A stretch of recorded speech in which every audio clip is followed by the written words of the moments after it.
Hey everyone, welcome to another installment of Harry Potter Theory. In this video, we're going to be discussing a character that we never actually see on screen, but is an integral part of Harry Potter canon and the Harry Potter universe. I am of course talking about Isolt Sayre. In the Harry Potter universe, Isolt Sayre was an Irish witch born sometime around the year 1603, who spent most of her early childhood in the valley of Coomloughra, County Kerry. However, what I feel shouldn't be overlooked is that Isolt, like many of the other characters that I've made videos on recently, also existed in our own folklore. Like Merlin and Morgana, Isolt existed in Arthurian legend. The Isolt from our own folklore is famously known from the story of Tristan and Iseult, a tragedy following the romantic engagements of an Irish princess and a Cornish knight. The story follows Tristan, who, after defeating the Irish knight Morholt, travels to Ireland to bring back Isolt for his uncle, King Mark of Cornwall, to marry. Along the way, however, they ingest a love potion, which causes the pair to fall madly in love. In some versions, they ingest the potion accidentally.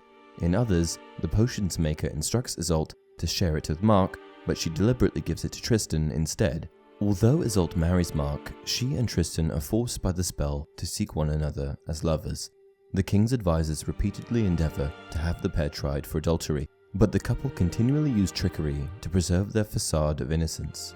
It has been expressed that the narrative of this story predates and most likely influenced the Arthurian romance of Lancelot and Guinevere, and had a substantial impact on Western art and literature as a whole. In fact, though it has not been explicitly stated anywhere, I would imagine the story may have been an inspiration for Rowling when she came up with the story of Voldemort's conception, as his mother, Mary Gaunt, used a love potion on his father. Isolt, aka the Irish princess, aka Isolt of Ireland, was the daughter of King Anguish of Ireland and Queen Isolt the Elder. Though Isolt may be painted as magical in some adaptations of folklore, she is generally considered to be non-magical. However, she was a very skilled physician. In fact, she was the best in the world. Could her skill as a physician possibly have been the result of magic? That's entirely up to us to decide. The Isolt in Harry Potter is quite different than the Isolt from our own folklore, but there are definitely some similarities, and it's clear that the Isolt we know was based off of this enigmatic figure in Arthurian legend. I started to think about Isolt's character just recently, while I was working on the Morgana Le Fay video. In the middle of making it, it occurred to me that Morgana, arguably the most powerful witch to have ever lived, may have been an ancestor of Isolt. Morgana, aka Morgan, aka Morgana Le Fay, is a tough pseudo-historical figure to summarize because, across many pieces of literature, she has been reintroduced with so many different names, titles, and abilities. But, just to provide you with a rough summary, Morgana was a powerful witch from Arthurian legend known for her moral ambivalence. And in Harry Potter folklore, J.K. Rowling confirmed that Isolt was the direct descendant of an Irish witch named Morrigan. Her father, William Sayre, was a direct descendant of the famous Irish witch Morrigan, an animagus, whose creature form was a crow. William nicknamed his daughter Morrigan for her affinity for all natural things when she was young. Morrigan is a figure from Irish mythology that is commonly regarded as a goddess of battle and war. Though the connection has never been solidified, there has been much speculation by various researchers and authors of fiction that Morrigan is in fact linked with Morgana. This could mean that Isolt was the direct descendant of Morgana Le Fay, the most powerful witch to have ever lived, and Merlin's nemesis. Whether this connection works in accordance with real folklore is unclear, but it does seem to work rather well in Harry Potter folklore, particularly as Morgana was an animagus and a known skilled practitioner of healing magic. Anyway, let's get back to the story of Isolt from Harry Potter folklore. Isolt came from two pure-blood wizarding families, the Sayres and the Gaunts. Her father was William Sayre, and her mother was Rhianach Gaunt, who came from the House of Gaunt. You may recognize the name Gaunt because that's the same family that Voldemort came from, and the same family that were descendants of Salazar Slytherin. Isolt had an idyllic childhood. Her family lived in the beautiful countryside, everyone was happy and healthy, and her parents had a good relationship with their Muggle neighbours. It has been expressed that Rhianach and William would help their Muggle neighbours with magical cures for humans and livestock whenever possible. However, this idyllic life didn't last forever, as when she was 5 years old, both of her parents died during an attack on the family home. Isolt was rescued from the fire by her mother's estranged sister, Gormlaith Gaunt, and Isolt was taken to the neighbouring valley of Coomloughra. or Hag's Glen, where she was raised from then on. However, as Iseult grew older, she came to the realization that her aunt wasn't her savior. She was in fact the murderer of her parents.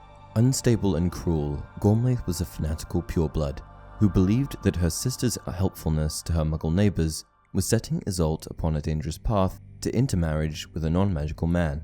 Gormlaith disapproved of the way that Iseult was being raised by her parents, and in an effort to set Iseult on the right path, she knew that she would need to take drastic action. She believed that by murdering Iseult's parents and raising her as her own, she could get her back on track. As Gormlaith hailed from the Gaunt family, she came from a long line of pure-blood radical supremacists. Because of this, extreme prejudice was ingrained in her mentality. This meant that she could not sit idly by while Iseult was raised in such a pure, accepting manner. Gormlaith refused to allow Iseult to take up her place at Hogwarts when the letter arrived, on the basis that Iseult would learn more at home than at a dangerously egalitarian establishment full of mudbloods. However, Gormlaith herself had attended Hogwarts and told Iseult a great deal about the school. In the main, she did this to denigrate the place, lamenting that Salazar Slytherin's plans for the purity of wizard kind had not been fulfilled. To her niece, isolated and mistreated by an aunt she believed to be at least half insane, Hogwarts sounded like a kind of paradise, and she spent much of her teens fantasizing about it. And for 12 long years, Iseult was trapped under Gormlaith's roof, isolated from the world and suppressed in every way by her evil aunt. However, on one fateful day, Iseult was eventually able to escape by stealing her aunt's wand. She knew that she would need to travel far, far away, as Gormlaith would inevitably come looking for her. Because of this, Iseult eventually found herself masquerading as a Muggle boy named Elias Story on a ship called the Mayflower.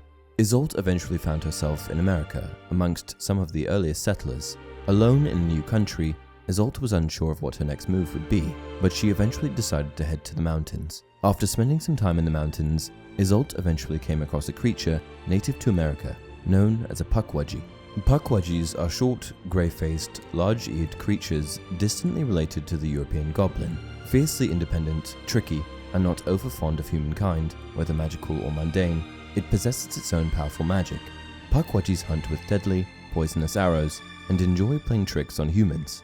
Iseult came across the Pukwudgie when it was being attacked by another creature known as a hide-behind, a vicious, nocturnal beast adept at both disguise and disemboweling, the result of accidental breeding between a demiguise and a ghoul. She ended up saving the Pukwudgie's life, and, in return, the Pukwudgie vowed to serve her until he had an opportunity to properly repay his debt to her. The Pukwudgie refused to give Iseult his real name, which led to her dubbing him William after her father. This was the beginning of their adventures together. While wandering in the woods one day, Iseult and William came across a family who were being attacked by the same hide-behind that had attacked William. It was a family of 4, 2 parents with their 2 boys, and by the time Iseult and William showed up, the parents were already as good as dead. After the hide-behind had been defeated, Iseult determined that the boys, though they were injured, still stood a chance at surviving. In an effort to help save their lives, Iseult and William took them home, and Iseult began nursing them back to health. At this point in time, Iseult was so furious with William and his reluctance to help save the boys that she told him that she no longer had any need of him, and he left. Though she had lost her Pukwudgie companion, Iseult had gained 2 new ones, 2 boys named Chadwick and Webster. While the boys were injured for quite some time, they did slowly begin to regain their strength, and Iseult was delighted when she found out that the 2 boys were in fact magical. When Iseult felt that the boys were in good enough health to be left on their own for a few hours, she went out in search of a proper burial site for their parents, and it was while searching for this burial site that Iseult came across a man by the name of James Stewart. Stewart, who knew the Boot family, had gone into the forest to search for them. While digging the graves for Mr. and Mrs. Boot, Stewart noticed a wand on Mr. Boot's person, and, out of curiosity, gave it a wave.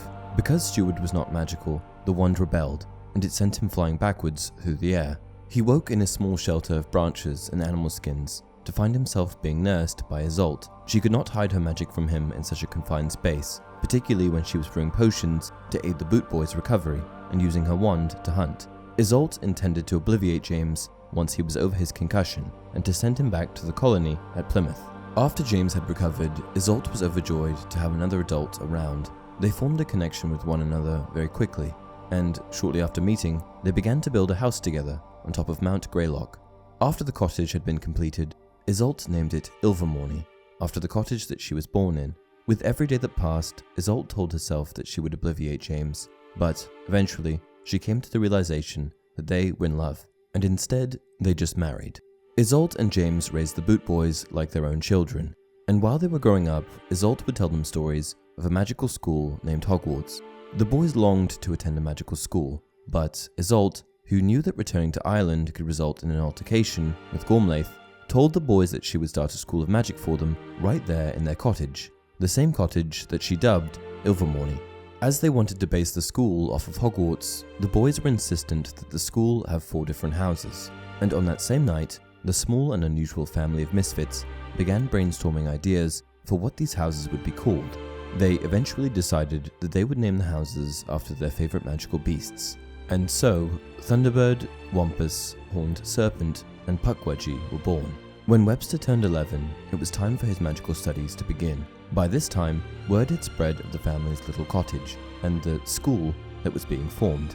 And just by word of mouth, their first school year had a couple of students from outside of the family. Year by year, however, the school grew, and by the year 1634, the school had grown beyond any of their expectations. What started as a small-scale operation inside of a little cottage eventually became a massive educational staple in North America, and the cottage expanded into a huge castle which could accommodate student boarding. Witches and wizards were sent there from all over North America, and by the 19th century, Ilvermorny had built the reputation that it enjoys today. Iseult and James both lived to be over 100. They had seen the cottage of Ilvermorny become a granite castle, and they died in the knowledge that their school was now so famous that magical families all over North America were clamoring to educate their children there. They had hired staff, they had built dormitories, they had concealed their school from no-match eyes by clever enchantments. In short, the girl who had dreamed of attending Hogwarts had helped found the North American equivalent. And that's the story of Iseult and Ilvermorny. I hope you guys enjoyed the video. If you have video suggestions, let me know down in the comment section below. Until next time, you're a wizard, Harry.